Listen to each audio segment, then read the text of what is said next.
Hi, Greg here with another floor framing detail from the Truss Joist Installation Guide for Floor and Roof Framing. There may be times when you are working on a cantilever structure and you need to reinforce the TGI joists. Today we're going to look at how to do that using another shorter TGI joist for added strength. To do this, the OSB webs of the TGI joists must be connected together using a 2x6 filler block.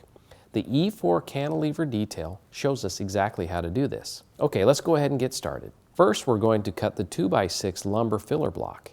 In this example, the length is 6 feet, but it will vary depending on your TGI joist depth.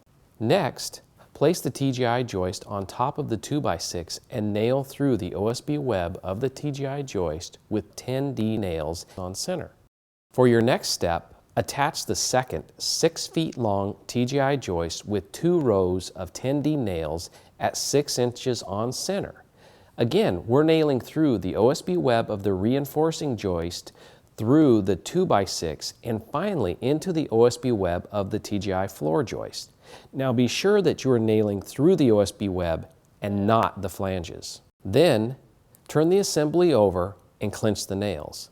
Clinching simply means bending the nails over and pounding them flat. This is a requirement that provides additional reinforcement and ensures a tight bond. Once that's done, you can go ahead and install the completed assembly into the floor system at the cantilever location. We hope you've learned more about the E4 detail and how you can use lumber as a reinforcement for cantilevers.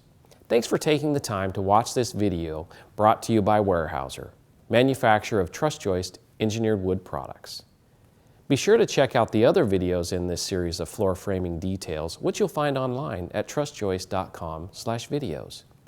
You can also find more detailed information on floor framing in the Truss Joist Installation Guide for Floor and Roof Framing, which is available online or from your local representative.